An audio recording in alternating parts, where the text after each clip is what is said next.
السلام عليكم ورحمة الله وبركاته. إن الحمد لله نحمده ونستعينه ونستغفره ونستهديه ونتوب إليه ونعوذ بالله من شرور أنفسنا ومن سيئات أعمالنا. من يهده الله فلا مضل له ومن يضلل فلا هادي له. أشهد أن لا إله إلا الله وحده لا شريك له وأشهد أن محمدا عبده ورسوله صلى الله عليه وعلى آله وصحبه ومن اهتدى بهداه واقتفى أثره إلى يوم الدين وسلم تسليما كثيرا. أما بعد، معاشر المسلمين rahimani wa rahimakumullah. Pertama-tama tentu kita akan senantiasa memanjatkan puji dan syukur kita kepada Allah Subhanahu wa taala yang kembali memberikan kemudahan kepada kita semua untuk meniti jalan-jalan kebaikan, jalan-jalan keimanan dan tangga-tangga ketakwaan melalui majelis-majelis ilmu. Sungguh kenikmatan ini adalah kenikmatan yang sangat besar. Tatkala Allah Subhanahu wa taala menjadikan kita termasuk di antara para penuntut ilmu syar'i, para pengusung dakwah sunnah, maka sudah sangat layak bagi kita untuk terus dan terus bersyukur kepada Allah Subhanahu wa taala tatkala Allah Subhanahu wa taala memberikan kemudahan kepada kita untuk menyampaikan ilmu dan juga untuk mempelajari ilmu syar'i. Kemudian yang berikutnya, salawat beserta salam semoga senantiasa tercurah limpahkan kepada Nabi kita Muhammad sallallahu alaihi wasallam, kepada keluarga beliau, para sahabat, serta orang-orang yang senantiasa mengikuti sunnah beliau hingga akhir zaman kelak.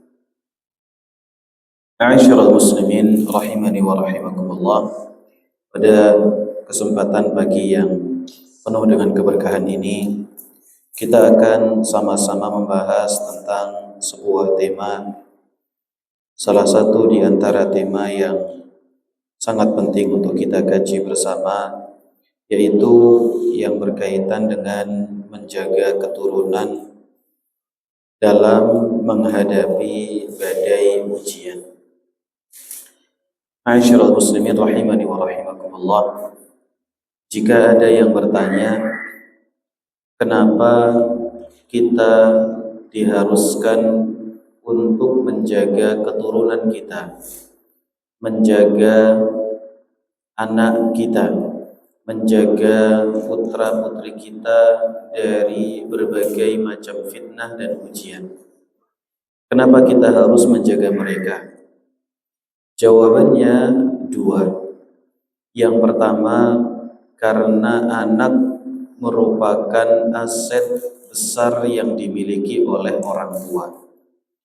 Dari sekian banyak aset yang kita miliki, ma'asyiral muslimin rahimani wa rahimakumullah, aset investasi yang paling terbesar adalah pada keturunan kita.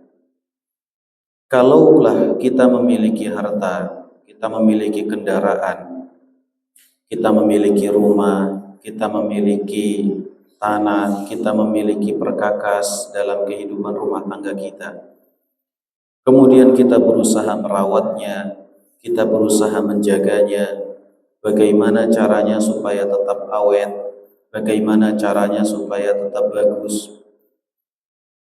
Lantas bagaimana dengan aset terbesar kita, yaitu anak kita?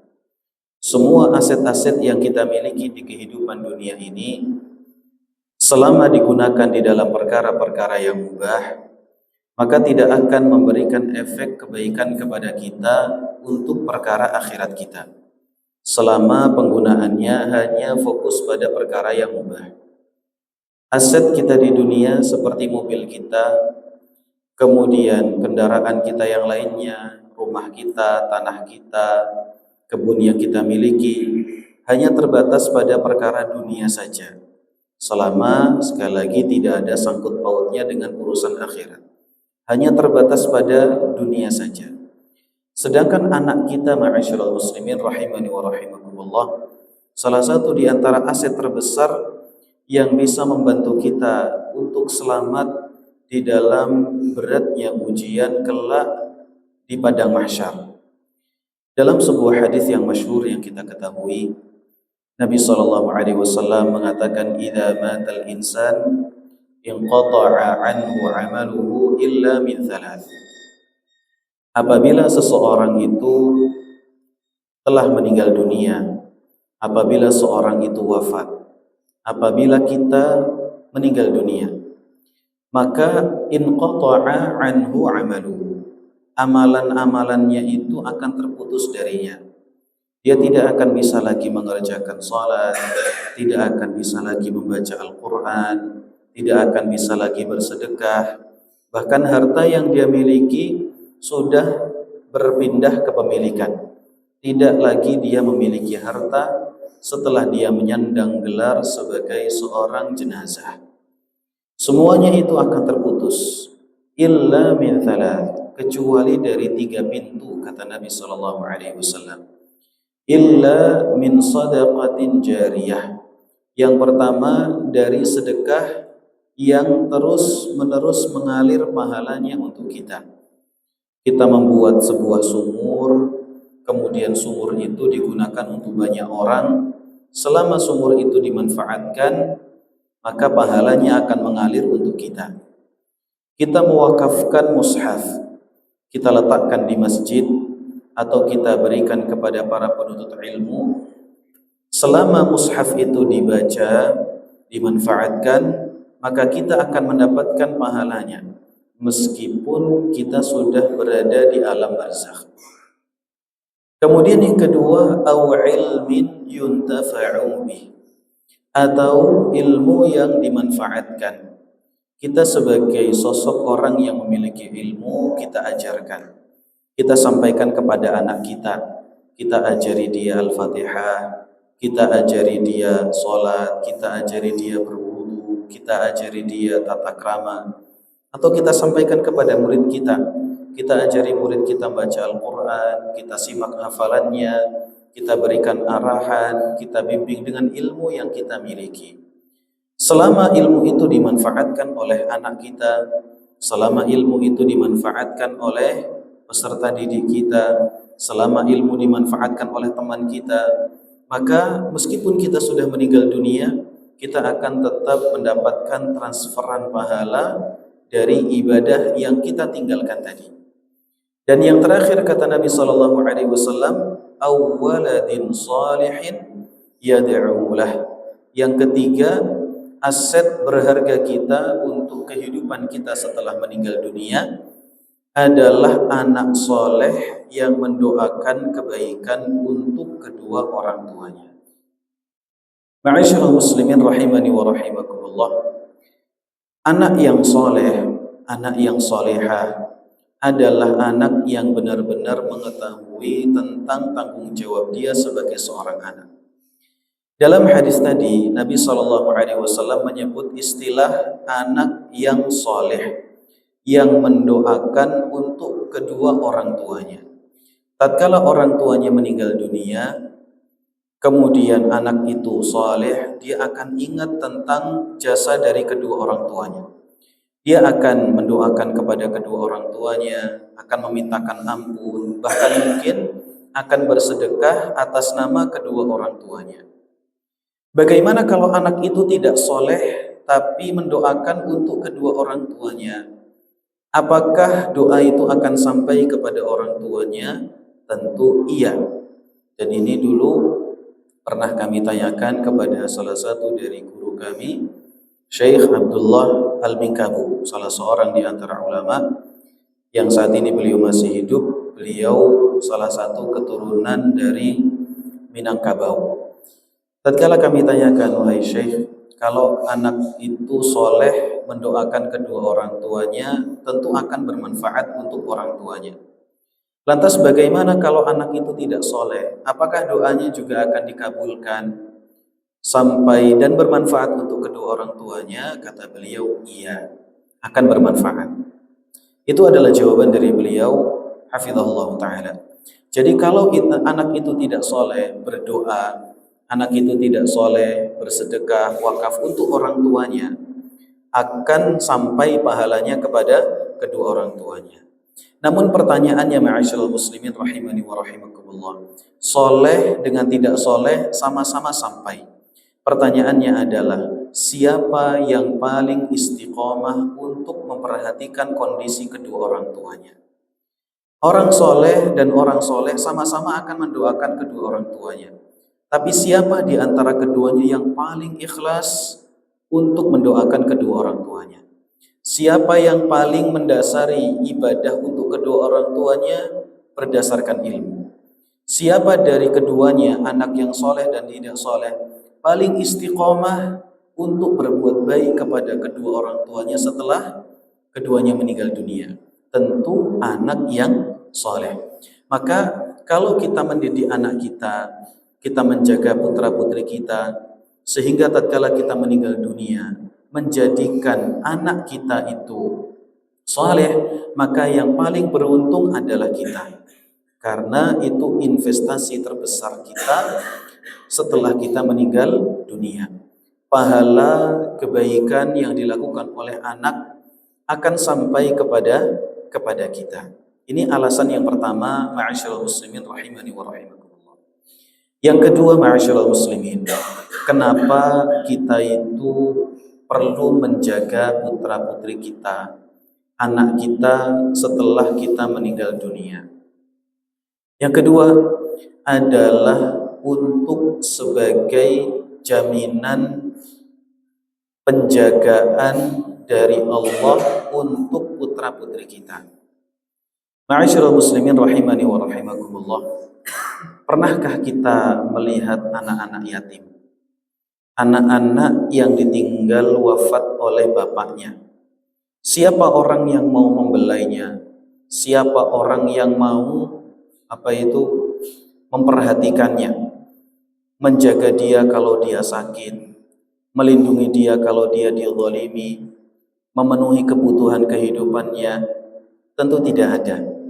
Makanya Nabi SAW sebagai sosok laki-laki yang hidup sejak awal menyandang gelar sebagai anak yang yatim dan piatu, bahkan karena beliau kehilangan bapak dan juga ibunya, beliau benar-benar sangat mengetahui kondisi anak-anak yatim. Tidak ada satupun orang yang bisa untuk mencegahnya. Tidak ada satupun orang yang bisa untuk melindunginya. Kebanyakan bapak-bapak, kebanyakan orang tua fokus kepada anak mereka sendiri. Makanya sudah sangat masyhur di kalangan kita, akan berbeda kepribadian anak yang yatim dengan anak yang tidak yatim. Akan sangat berbeda antara anak yang mendapatkan belas kasih dari kedua orang tuanya dengan anak yang tidak mendapatkan itu semua. Akan ada perbedaan watak, akan ada perbedaan sikap, akan ada perbedaan dalam banyak hal antara kedua golongan anak tersebut. Kalau seandainya orang tua bisa melihat kembali kehidupan anaknya, tentu dia akan sedih. Melihat anaknya pergi ke sana, melihat anaknya pergi ke sini, tatkala pembagian rapor, yang nerima adalah bapaknya. Sedangkan anak yatim, siapa yang akan menerima rapor mereka? Tatkala dipanggil, walinya suruh datang ke pondok, walinya suruh datang ke sekolah.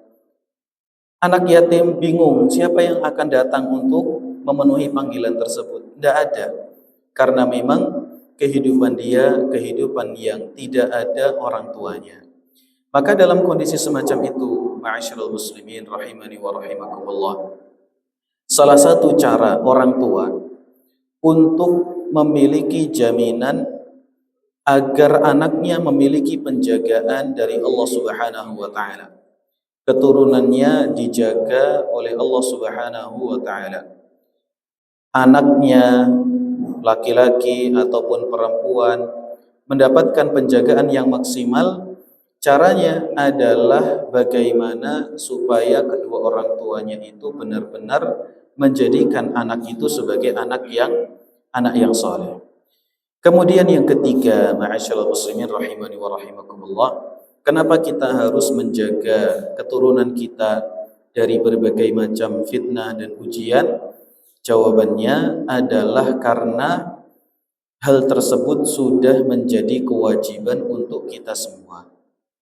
Sudah semestinya tatkala Allah Subhanahu wa taala memberikan karunia, bahkan memberikan amanah kepada kita berupa keturunan, kita punya kewajiban untuk menjaga mereka.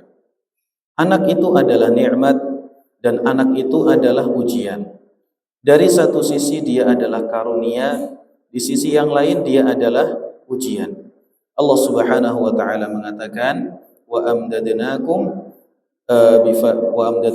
bimalin wa banin, dan kami telah memberikan karunia kepada kalian berupa harta keturunan. Wa ja'alnakum aktsara nafira, dan kami telah menjadikan kalian wahai manusia sebagai sekumpulan yang sangat banyak. Ma'asyiral muslimin rahimani wa rahimakumullah, maka anak itu adalah nikmat. Di satu sisi dia adalah amanah.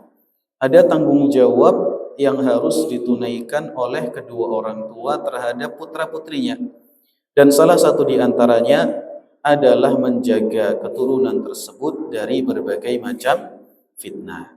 Ini 3 alasan ma'asyiral muslimin kenapa kita perlu untuk menjaga putra-putri kita.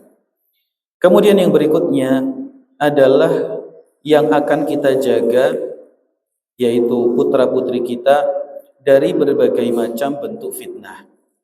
Sebagaimana sudah menjadi perkara yang masyhur, sudah kita ketahui semua bahwa fitnah yang menimpa manusia itu ada 2. Ujian, cobaan yang menimpa manusia itu ada 2. Yang pertama ada fitnah syubhat, dan yang kedua ada fitnah syahwat. Sebagaimana kita sebagai bapak, sebagai ibu diuji oleh Allah dengan fitnah syahwat, diuji oleh Allah dengan fitnah syubhat, begitu pula dengan anak-anak kita juga. Anak-anak kita, putra-putri kita juga diuji oleh Allah Subhanahu wa taala dengan fitnah syubhat dan fitnah syahwat. Bahkan ujian untuk keturunan kita itu bisa jadi lebih besar daripada ujian kita. Terlebih di zaman kita sekarang ini, di mana akses untuk informasi itu lebih sangat mudah dibandingkan dengan zaman kita dulu. Kita itu dulu waktu kita masih kecil, HP itu tidak sefamiliar sekarang.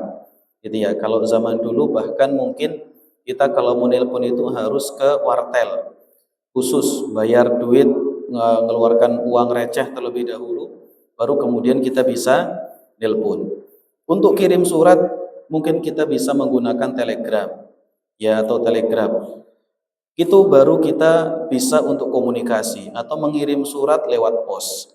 Zaman sekarang ma'asyiral muslimin rahimani wa rahimakumullah, akses informasi itu sangat-sangat mudah sekali untuk didapatkan. Seseorang bisa mengakses berita apapun yang bermanfaat atau yang tidak bermanfaat, yang berbau ketaatan atau yang berbau kemaksiatan. Zaman dulu kita itu kalau main game, apa mainnya Pak? Kalau tidak main di luar bersama dengan teman-teman, ya salah satu solusinya adalah main PS, gitu ya Pak. PS zaman dulu ada PS1, ada PS2. Itu pun orang kalau main PS dianggap anak yang nakal zaman dulu. Makanya seringkali anak main PS itu sembunyi-sembunyi. Ambil duitnya orang tua, 2.000, pergi ke tempat PS, main 1 jam, 2 jam, sampai rumah dimarahin. Kenapa? Karena masyarakat waktu itu menilai hal-hal semacam itu masih bagian dari sesuatu yang tidak penting untuk dilakukan anak. Bagian dari perkara yang bisa merusak anak. Zaman dulu kita kalau nonton TV terus-terusan itu dimarahi sama orang tua. disuruh nyapu, disuruh ngepel, disuruh main keluar, disuruh ngarit, itu zaman-zaman kita terlebih dahulu. Adapun sekarang ma'asyiral muslimin, ujiannya itu lebih besar, khususnya untuk anak-anak kita. Kejadian yang terjadi di belahan bumi barat dapat diakses secara real time waktu itu juga oleh orang-orang yang berada di belahan bumi bagian timur.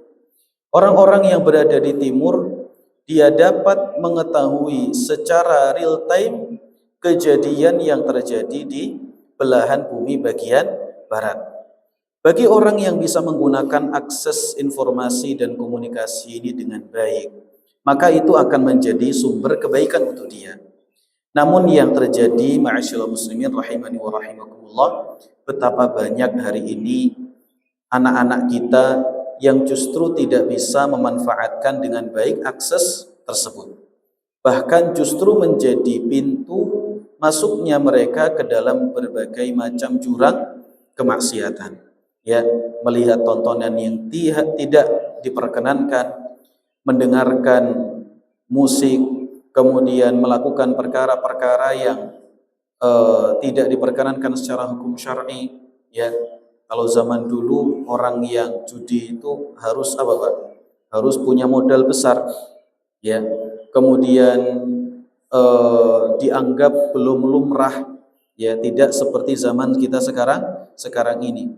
Paling mentok kalau di kampung itu apa, Pak? Sabu ayam. Ya, kalau yang lain anak kurang paham ya. Taib, itu zaman-zaman kita dulu. Kalau zaman kita sekarang, anak itu bisa ikutan apa, Pak? Judi. Top up 5.000, ikutan apa? Judi. Dan dianggap sebagai sesuatu yang lumrah pada zaman kita sekarang. Zaman kita sekarang ini. Game juga sama. Zaman kita dulu, anak main game itu dimarah sama orang tuanya. Hari ini supaya anaknya diam dikasih game, dikasih tontonan. Zaman dulu kalau kita nonton TV disuruh pergi kerja. Zaman kita sekarang ini supaya anaknya mau di rumah dikasih itu semua. Padahal ma'asyiral muslimin rahimani wa rahimakumullah, ini semua adalah pintu fitnah. Pintu ujian untuk putra-putri kita. Betapa banyak anak yang tadinya lurus bisa dengan cepat berubah menjadi rusak. Kenapa? Karena akses informasi yang hari ini sangat mudah untuk didapatkan. Maka PR orang tua zaman sekarang itu lebih besar dibandingkan dengan PR orang tua zaman dulu dari sisi real kenyataan tentang cara mereka di dalam menjaga anaknya. Kewajibannya sama, tuntutannya sama, akan tetapi tantangan orang tua pada zaman kita sekarang ini semakin besar. Ma'asyiral muslimin rahimani wa rahimakumullah. Lantas bagaimana cara kita untuk menjaga keturunan kita supaya putra-putri kita terjaga dari berbagai macam bentuk fitnah dan ujian? Yang pertama, ma'asyiral muslimin, adalah memantaskan diri menjadi orang tua dan berusaha menjadi orang tua yang soleh. Ini yang paling utama. Kenapa? Karena pendidikan itu sejatinya adalah contoh. Risanul hal ablaghu min lisanil maqal. Metode pengajaran, metode dakwah dengan contoh itu lebih bisa mengena dibandingkan dengan metode dakwah dengan menggunakan teori saja. Orang kalau menyampaikan teori semuanya bisa. Adapun untuk menerapkan apa yang disampaikan tersebut tidak semua orang bisa. Makanya dakwahnya Nabi Shallallahu Alaihi Wasallam sangat mengena karena beliau menggabungkan dua elemen. Yang pertama adalah ilmu yang bermanfaat. Yang kedua adalah pengamalan. Beliau tidak hanya sebatas ilmu tanpa pengamalan atau pengamalan tanpa ilmu. Beliau menggabungkan keduanya. Maka ma'asyiral muslimin rahimani wa rahimakumullah, orang tua memiliki kewajiban untuk memantaskan diri sebagai contoh bagi anak-anaknya. Kalau kita perhatikan, tatkala Allah Subhanahu wa taala berbicara tentang kisahnya Nabi Musa dan juga Khadir. Di salah satu potongan ayatnya Allah Subhanahu wa taala mengatakan tentang kisah mereka, wa ammal jidaru fakana li ghulamaini yatimaini fil madinati wa kana tahtahu kanzul lahumā wa kana abuhuma shalihan. Adapun kota yang kita kunjungi, katanya Khadir kepada Nabi Musa alaihi salatu wassalam, wa ammal ghulamu fakana li wa ammal ghulamaini fakana wa ammal jidaru fakana li ghulamaini. Adapun rumah yang roboh itu, tembok yang roboh itu, maka sebenarnya tembok itu adalah milik dua orang anak. Yang mana kedua orang anak itu dua-duanya yatim, ditinggal wafat oleh bapaknya. Wa kana fil madinati wa fakana li ghulamaini yatimaini fil madinati wa kana tahtahu kanzul lahumā wa kana abuhuma shalihan. Kata Allah Subhanahu wa taala menceritakan tentang ucapannya Khadir kepada Nabi Musa, kedua anak yang yatim itu memiliki rumah yang roboh. Di bawah rumah yang roboh itu ada satu perbendaharaan yang sangat banyak yang Allah Subhanahu wa taala inginkan untuk diberikan kepada kedua anak yang yatim tersebut, sebab kedua orang tuanya itu adalah orang tua yang soleh. Jadi kesolehan orang tua itu berpengaruh besar terhadap anak. Orang tua kalau soleh, maka anak akan menjadi contoh bagi kedua orang tuanya. Makanya di dalam sebagian kisah disebutkan bahwa ada sebagian salaf yang melihat seorang laki-laki sholat, akan tetapi sholatnya itu tidak benar. Dari mulai gerakannya itu tidak mencerminkan dia adalah sebagai orang yang mengetahui tata cara sholat yang benar. Maka tatkala melihat orang yang sholatnya tidak benar tadi, melihat orang yang sholatnya awut-awutan, ya sekedar sholat, sebagian salaf mengatakan, duh kasihan anak sama istrinya, harus dibimbing oleh orang yang tidak bisa mengerjakan ibadah sholat. Kalau suaminya saja tidak bisa mengerjakan sholat, lantas bagaimana dengan anak dan juga istrinya?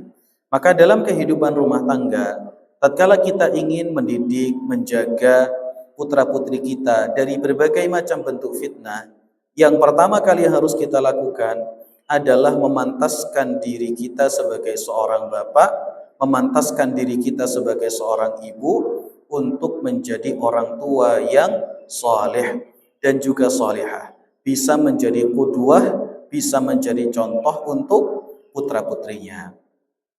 Kemudian yang kedua, ma'asyiral muslimin rahimani wa rahimakumullah, cara atau kiat agar kita bisa menjaga keturunan kita dari berbagai macam bentuk badai, fitnah, ujian dan cobaan adalah berusaha menjaga akidah dari putra-putri kita. Ya, ini tanggung jawab yang paling besar.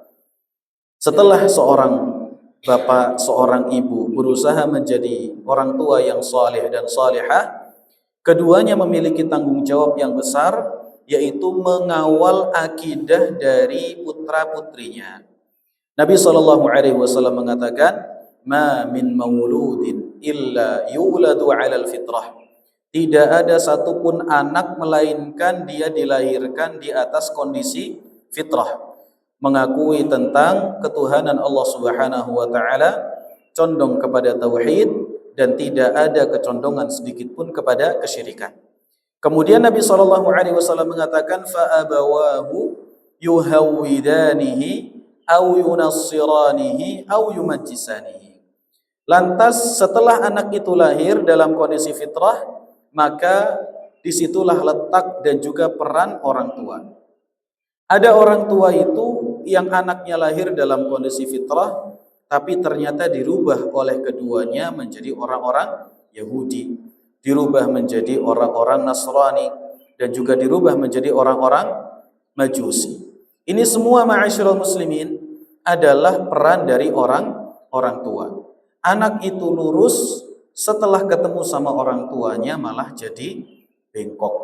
dididik sama ustadznya, dididik sama ustadzahnya di pesantren lama, ya, kemudian diajari tauhid yang benar, diajari akidah yang benar, diajari keimanan yang benar, diajari ta'zim, pengagungan terhadap sunnah, diajari pengagungan terhadap ilmu, tapi begitu ketemu dengan orang tuanya, tidak sedikit yang anak itu justru berubah dari haluan yang benar menuju haluan yang tidak benar. Kenapa itu terjadi? Karena hilang pondasi yang pertama. Sudah sejak awal orang tuanya itu tidak soleh. Ya, orang tuanya tidak soleh. Tidak ada bimbingan kepada anaknya untuk menjaga akidah yang benar. Ma'asyiral muslimin rahimani wa rahimakumullah. Kalau kita perhatikan, ini adalah salah satu di antara tonggak utama, tiang utama dalam pendidikan anak dan penjagaan mereka dari fitnah, ya, yaitu memperhatikan akidah mereka.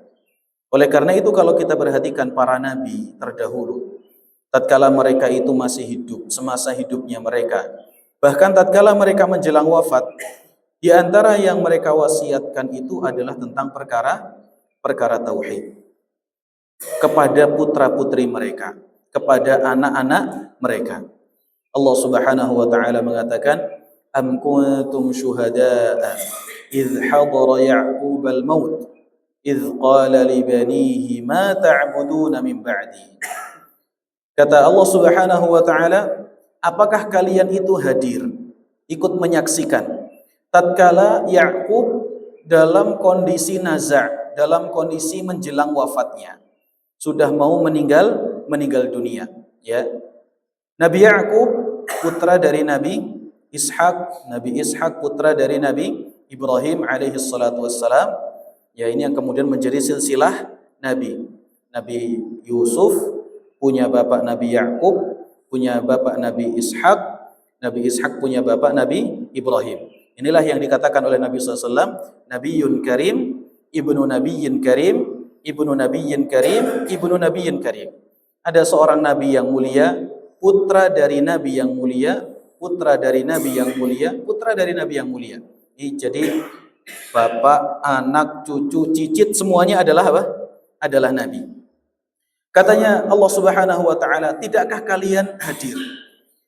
Tentunya kita tidak hadir, tapi Allah sampaikan kepada kita, tatkala Ya'qub itu sedang dalam kondisi di penghujung kehidupannya. Tatkala itu beliau kumpulkan semua anak-anaknya. Beliau mengatakan, "Ma ta'buduna min ba'di?" Wahai anak-anakku, nanti kalau saya sudah meninggal dunia, apa yang kamu sembah sepeninggalku? Kemudian mereka mengatakan, tidaklah kami menyembah kecuali apa yang telah disembah oleh nenek moyang kami, kakek moyang kami, Ibrahim, Ya'qub, Ishak, dan yang lain sebagainya. Jadi ini salah satu di antara pelajaran penting, bahwa orang tua itu yang paling utama menjadi kewajiban atas mereka adalah mengawal akidah dari anaknya. Maka tatkala hendak memberikan tontonan, harus diperhatikan yang akan ditonton itu adalah tontonan yang benar atau tontonan yang keliru. Memang anak-anak itu sukanya nonton apa, Pak? Kartun. Tapi tatkala memilihkan kartun untuk anak-anaknya, perlu untuk kita cross check ulang. Karena tidak sedikit tontonan-tontonan anak itu yang di dalamnya terselipkan apa, Pak? Terselipkan apa bahasanya itu, Pak? Hah? Puisi, misi, ya. Orientalis, ya, misi-misi orang-orang Yahudi, karena media itu dipegang sama orang-orang Yahudi. Untuk apa? Untuk menyesatkan anak-anak umat Islam. Dan yang makanya Pak, ma'asyiral muslimin rahimani wa rahimakumullah, yang paling menjadi sasaran utama kalau kita lihat dari media-media itu untuk memasukkan nilai-nilai kekufuran itu adalah tontonan kepada anak-anak muda, kepada anak-anak. Adapun orang tua sudah males, ya. Lagian kalau orang tua nonton tidak lama dia meninggal dunia. Makanya tatkala mereka hendak menghancurkan Islam, mereka hancurkan dari bibit-bibitnya terlebih dahulu. Nah, kalau kita perhatikan tontonan-tontonan itu kebanyakan mengandung unsur rasisme terhadap Islam. Ya, ingin menyusupkan keyakinan-keyakinan yang tidak benar terhadap Islam. Ya. Contoh misalnya, Pak, siapa yang pernah nonton Popeye? Popeye si pelaut kan gitu ya. Dulu SD anak pernah nonton. Apa yang dapat kita lihat dari tontonan Popeye, Pak? Tontonan Popeye itu menggambarkan bahwa sosok yang berjenggot itu adalah sosok yang suka menggoda perempuan, suka nakal, suka menggoda dan yang sebagainya. Sekarang siapa yang dijadikan sosok pahlawan? Orang yang suka rokok, yang jenggotnya tidak ada, gitu ya. Jadi ini salah satu di antara misi yang dilakukan oleh orang-orang Yahudi untuk bagaimana caranya mereka bisa menanamkan mindset terselubung kepada anak-anak kaum muslimin. Akhirnya itu menjadi sesuatu yang terekam dalam memori putra-putri kita. Demikian pula dengan tontonan-tontonan hantu, gitu ya. Tontonan-tontonan hantu, nonton film apa yang hantu-hantu, ya hantu gitu ya. Itu akan merubah akidah kita. Yang tadinya anak-anak kita itu kalau nggak nonton-nonton seperti itu akan menjadi anak-anak yang berani. Nabi Shallallahu Alaihi Wasallam beliau pernah sholat, terus kemudian beliau diganggu oleh salah satu jin, ya hendak mengganggu beliau alaihi salatu wassalam. Dicekik oleh Nabi Shallallahu Alaihi Wasallam, pegang lehernya, dicekik. Saking kerasnya cekikan Nabi Shallallahu Alaihi Wasallam sampai jin itu menjulurkan lidahnya dan meneteskan liurnya. Kata Nabi Shallallahu Alaihi Wasallam, hatta ajida bardalisani, sampai saking kuatnya cekikan saya, itu saya merasakan dinginnya liur dari jin tersebut. Katanya Nabi Shallallahu Alaihi Wasallam, kalau seandainya saya tidak ingat terhadap doanya Nabi Sulaiman, bahwa beliau berdoa kepada Allah, ya Allah jangan jadikan kerajaan ini untuk seorang pun sepeninggalku. Ya, kalau seandainya saya tidak ingat tentang doanya saudaraku, melainkan aku akan ikat itu jin di salah satu tiang dari Masjid Nabawi biar dipakai main oleh anak-anak kota Madinah. Anak-anak kota Madinah, mainan apa Pak? Mainan setan, mainan jin. Kalau zaman kita sekarang, jangankan kok anak-anaknya, bapak-bapaknya aja takut gendruwo gitu ya, takut gendruwo. Kenapa? Dari kecil kita sudah disuguhi dengan tontonan-tontonan yang mengerikan. Sundel, bolong, gendruwo, ya, pocong dan yang lain sebagainya. Akhirnya sampai pun tatkala kita tua, gitu ya, tatkala kita sudah beranjak tua, tatkala kita menyaksikan tontonan-tontonan tersebut di masa muda, itu berefek pada kondisi tua kita. Kalau kita naik motor gitu ya, sampai rumah ceritanya, saya itu tadi naik motor, kok rasanya berat banget motor saya. Sudah tak gas kenceng, tapi kok jalannya tetap pelan. Enggak taunya dia jalan gigi 4 gitu ya. Ya pelan, nanjak. Baik. Jadi itu terkadang perasaan-perasaan yang sebenarnya tidak ada. Tapi karena sudah terlanjur apa? Sudah terlanjur takut terlebih dahulu lewat pring-pringan, bambu-bambuan, Pak. Pring-pringan itu bambu-bambuan. Lewat bambu-bambuan, gelap, tidak ada penerangan. Akhirnya apa? Bulu kuduknya apa? Berdiri. Kenapa? Takut. Meskipun kita sudah berjenggot, ya, jenggot kita mungkin ada yang sudah putih. Tapi kalau suruh duduk sendirian di bawah pohon beringin, ya, atau pohon bambu, nah itu apa? Langsung gemeteran. Apalagi bambunya yang apa? Mentiung. Katanya kalau bambu yang mentiung itu dipakai ayunan sama wewe gombel. Kalau pas bergerak, wah, ya, luar biasa. Ini apa, Pak? Efek dari tontonan kita di masa kecil. Nah, kalau kita tidak bisa mengerem tontonan kepada anak kita, tidak bisa memfilter tontonan kepada anak kita, secara tidak langsung kita akan merusak, ya, merusak akidah mereka. Tontonan untuk laki-laki, apa itu? Ada penguasa api, ya kan? Ada penguasa air, ada penguasa api, air, udara, apa satu lagi? Tanah. Tahu juga ya? Penguasa empat apa namanya elemen. Taib. Apa yang akan muncul dalam benak anak-anak kita, Pak? Anak-anak kita itu polos loh, Pak. Makanya dulu anak pernah sampaikan ada sebuah kasus. Anak-anak itu beli baju Superman yang belakangnya itu ada hewer-hewernya itu, Pak. Dikiranya kalau beli baju Superman itu otomatis bisa terbang. Naik ke tempat yang tinggi, lompat. Dikiranya kalau lompat bisa apa? Bisa terbang. Akhirnya meninggal dunia. Akhirnya meninggal dunia. Anak kita itu polos. Kalau dia dikasih tahu tontonan, kalau digigit laba-laba itu tangannya bisa mengeluarkan apa? Jaring. Wah, digigit tarantula, ya akhirnya dingin, panas dingin ya. Jadi semacam itu. Anak kita sangat polos. Tatkala melihat tontonan-tontonan semacam itu, akidahnya rusak.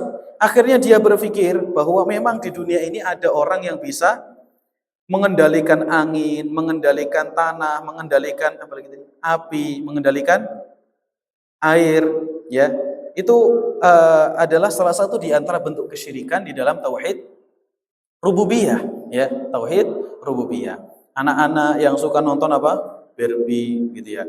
Kemudian digambarkan ada malaikat kecil berbentuk peri, perempuan, bajunya separuh badan. Ini penyimpangan di dalam masalah akidah. Jadi tontonan-tontonan itu ma'asyiral muslimin, kita sebagai orang tua di zaman sekarang itu harus cerdas di dalam memfilter, ya, cerdas di dalam memfilter. Nah, khususnya yang berkaitan dengan akidah dari putra-putri kita, ya, akidah dari putra-putri kita. Game juga demikian kan? Di permainan-permainan itu meskipun anak tidak suka ngegame ya, Pak. Ya, di HP anak itu nggak ada game. Dari sejak awal anak beli HP ini sampai sekarang nggak pernah anak download game. Demikian pula HP-HP yang sebelumnya. Jadi di dalam permainan game yang suka digandrungi oleh anak-anak kita itu juga terselubung, ya. Ada tujuan-tujuan tertentu dari para misionaris untuk menjadikan bagaimana anak-anak kita itu benci terhadap Islam. Digambarkan yang menjadi jagoan itu adalah orang kafir dan yang lain sebagainya. Di tontonan-tontonan film-film orang-orang yang dewasa juga sama, ya. Digambarkan Islam itu adalah teroris dan yang lain sebagainya. Makanya sangat penting untuk kita perhatikan bahwa kita sebagai orang tua punya kewajiban untuk mengawal dan juga menjaga akidah anak kita. Kemudian yang kedua, ma'asyiral muslimin, cara supaya kita bisa menjaga putra-putri kita dari fitnah, dari ujian adalah dengan memperbanyak doa. Ini terlihat sepele, tapi ini justru salah satu di antara penyebab kuat kita bisa menjaga keturunan kita dari badai fitnah. Kita ini tidak bisa 24 jam untuk mengawasi anak kita. Selain capek, kita juga memiliki aktivitas yang lain. Ya, kita juga memiliki aktivitas yang lain. Maka sebaik-baik penjagaan orang tua kepada anaknya adalah melalui doa. Kalau dia berdoa kepada Allah, dikabulkan oleh Allah untuk supaya anaknya dijaga, maka 24 jam Allah Subhanahu wa taala akan menjaga keturunannya tadi. Allah akan utus malaikat untuk bagaimana untuk menjaga keturunan laki-laki tersebut. Jadi ini poin yang sangat penting. Makanya ma'asyiral muslimin rahimani wa rahimakumullah, kalau kita perhatikan di dalam ayat-ayat Al-Qur'an akan banyak kita jumpai doa dari para nabi untuk keturunannya. Allah Subhanahu wa taala menceritakan tentang doanya Nabi Ibrahim alaihi salatu wassalam. Allah Subhanahu wa taala menceritakan tentang doa beliau. Beliau mengatakan, Rabb wa idh qala Ibrahim rabbi ij'al hadzal balada aminan wajnubni wa baniya an na'budal asnam. Tatkala Ibrahim berdoa kepada Allah Subhanahu wa taala, Rabbi ij'al hadzal balada aminan. Ya Allah, jadikanlah negeri ini sebagai negeri yang penuh dengan keamanan. Wajnubni wa baniya an na'budal asnam. Dan jauhkanlah aku serta anak keturunanku dari beribadah kepada para patung. Ini sekelas Nabi Ibrahim ma'asyiral muslimin. Sekelas Nabi Ibrahim yang mendakwahkan tauhid, ya, mengajak umat manusia untuk beribadah kepada Allah Subhanahu wa taala, tidak merasa aman untuk diri beliau sendiri dan juga untuk keturunannya. Ya, maka seorang ustadz sekalipun, seorang kiai sekalipun, seorang alim ulama sekalipun, keberadaan dia, status dia sebagai seorang alim, sebagai seorang ustadz, sebagai seorang kiai tidak lantas menjadikan itu sebagai jaminan anaknya selamat dari kemaksiatan. Ya, kalau kita perhatikan seperti Nabi Nuh alaihi salatu wassalam, kurang apa Nabi Nuh di dalam mendakwahkan tauhid? Selama 950 tahun beliau berdakwah, ini belum umurnya Nabi Nuh ya. 950 tahun itu umur dakwah. Dan seorang diangkat menjadi nabi, menjadi rasul itu kisaran umur 40 tahun. 950 tahun ditambah 40 tahun sebelum diangkat menjadi nabi, berarti 990 tahun. Setelah itu, ma'asyiral muslimin, 950 tahun itu usia dakwah sampai terjadinya banjir bandang. 950 tahun itu usia dakwah sampai terjadinya banjir bandang. Pasca banjir bandang, Nabi Nuh alaihi salatu wassalam itu masih hidup. Makanya para ulama kita mengatakan usia Nabi Nuh itu lebih dari 1000 tahun. 40 tahun dari awal kelahiran sampai diangkat menjadi nabi, dan beberapa puluh tahun setelah banjir bandang itu usai. Ya, setelah banjir bandang itu usai, semua orang, tidak ada yang tersisa kecuali orang-orang yang berada di kapalnya Nabi Nuh alaihi salatu wassalam. Dan semua orang yang berada di kapalnya Nabi Nuh saat itu tidak ada yang bisa memiliki keturunan kecuali hanya Nabi Nuh saja. Jadi kita ini keturunannya Nabi. Habib ya Pak, kita ini Pak. Ya, keturunannya dua Nabi. Nabi Nuh dan juga Nabi Adam alaihi salatu wassalam. Habib double kita. Ya. Taib. Jadi kalau sudah pakai udeng-udeng cocok kita Pak. Ya, Habib. Taib. Itu adalah ma'asyiral muslimin rahimani wa rahimakumullah, Nabi Nuh alaihi salatu wassalam. Dakwah yang begitu panjang tidak lantas menjadikan semua anggota keluarganya beriman kepada Allah Subhanahu wa taala. Ya, ada sebagian anaknya Nabi Nuh alaihi salatu wassalam yang kufur kepada Nabi Nuh alaihi salatu wassalam. Ya, sebagian anaknya ada yang kufur. Anak-anak Nabi Nuh ada 3. Sam, Ham, Yafith, siapa lagi? Lupa, ya. Lupa yang satu. Mana belum lihat kartu keluarganya. Seingat saya ada 4. Yang lakinya ada 4. Salah satu darinya tidak beriman kepada Allah Subhanahu wa taala. Jadi ini ma'asyiral muslimin rahimani wa rahimakumullah. Sampai pun nabi, sampai pun rasul, sampai pun orang saleh, kiai, alim, ustadz, ya, mudin tidak boleh merasa aman dari anaknya terkena fitnah. Sekelas Nabi Ibrahim alaihi salatu wassalam saja masih meminta kepada Allah supaya anaknya dijaga. Bagaimana dengan kita, ya, sebagai orang yang secara strata ketakwaan, keilmuan, kesalehan jauh di bawah para nabi dan juga para rasul. Nah, jadi ini ma'asyiral muslimin, salah satu kiat terbesar kita menjaga keturunan kita yaitu dengan berdoa. Tadi kalau kita mengandalkan diri kita sendiri, dengan PD-nya kita mengatakan saya bisa menjaga putra-putri kita. Anaknya disekolahkan secara full day supaya bisa diawasi oleh orang tuanya. Ibunya di rumah, anaknya disuruh pulang ke rumah, kemudian dikekang di dalam rumah, itu pun masih kelolosan, ya, masih kecurian. Tidak sedikit anak yang justru dia rusak dari dalam rumahnya sendiri. Makanya penjagaan yang paling kuat adalah doa dari seorang bapak, dari seorang ibu kepada Allah untuk putra-putrinya. Karena penjagaan Allah sudah dipastikan kuat dan sudah dipastikan kontinu selama 24 jam. Selama 24 jam. Adapun kita, ada kalanya kita kelewat, ada kalanya kita tidak perhatian dan yang lain sebagainya. Yang terakhir ma'asyiral muslimin rahimani wa rahimakumullah adalah dengan cara memperhatikan kewajiban-kewajiban anak kita. Ya, jadi kita perhatikan apa yang menjadi kewajiban anak kita. Kita perintahkan mereka untuk mengerjakan ibadah sholat, kemudian untuk berpuasa, menjaga rasa malu dan yang lain sebagainya. Dan ini kembali kepada poin awal tadi, yaitu bagaimana caranya orang tua itu menjadi contoh terlebih dahulu kepada anak-anaknya.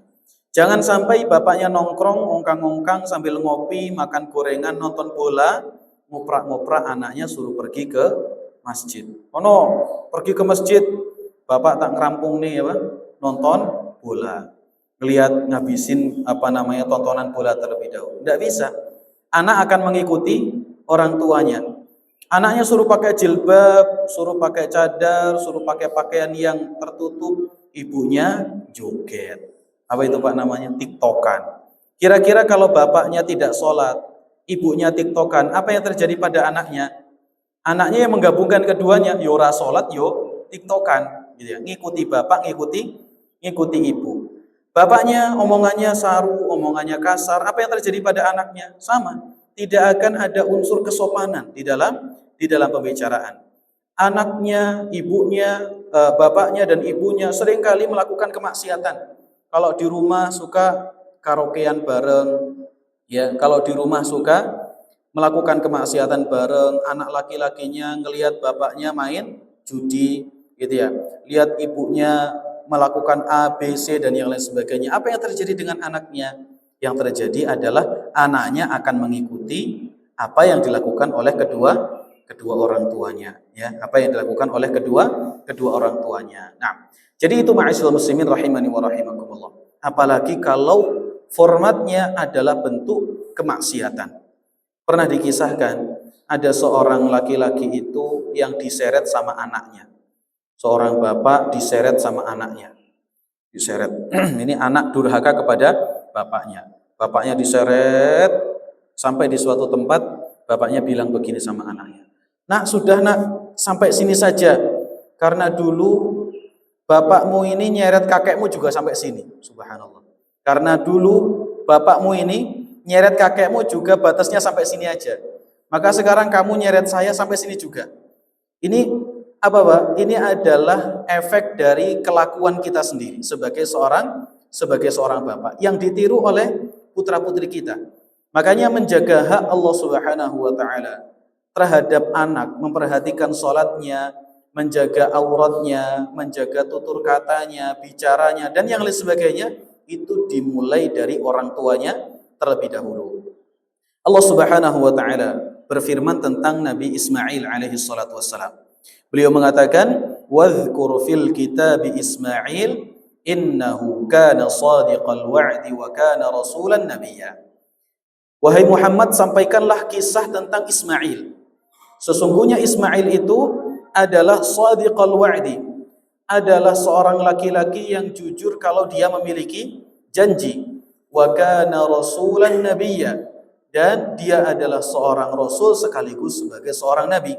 Wa kana ya'muru ahlahu bis salati waz zakah, dan beliau adalah sosok bapak, sosok suami yang memerintahkan keluarganya untuk mengerjakan ibadah salat. Ini sosok Nabi Ismail alaihi salatu wassalam. Allah juga memerintahkan Nabi Muhammad. Allah mengatakan wa'mur ahlaka bis salati wastabir 'alaiha. Perintahkanlah keluargamu untuk menegakkan salat dan bersabarlah engkau di dalam memberikan arahan perintah kepada keluargamu. Jadi ini ma'asyiral muslimin rahimani wa rahimakumullah, di antara kiat agar kita benar-benar bisa menjaga keturunan kita dari berbagai macam bentuk fitnah dan ujian adalah dengan memperhatikan bagaimana anak-anak kita, putra-putri kita di dalam menjaga kewajiban mereka. Kalau sudah suruh sholat saja susah, kadang-kadang bolong, lebih banyak mainnya, omongannya kasar, kita mulai dengan contoh dari diri kita. Setelah kita contohkan anak kita berubah, jangan putus asa. Kita bantu dengan doa, kita bantu dengan usaha terus dan yang lain sebagainya. Apabila belum bisa juga, maka ketahuilah sesungguhnya hidayah itu hanya dari Allah Subhanahu wa taala, milik Allah Subhanahu wa taala. Allah akan memberikan kepada siapapun yang Allah kehendaki dan mencegahnya dari siapapun yang Allah Subhanahu wa taala kehendaki. Ma'asyiral muslimin rahimani wa rahimakumullah. Demikianlah yang bisa kita bahas pada kesempatan pagi hari ini.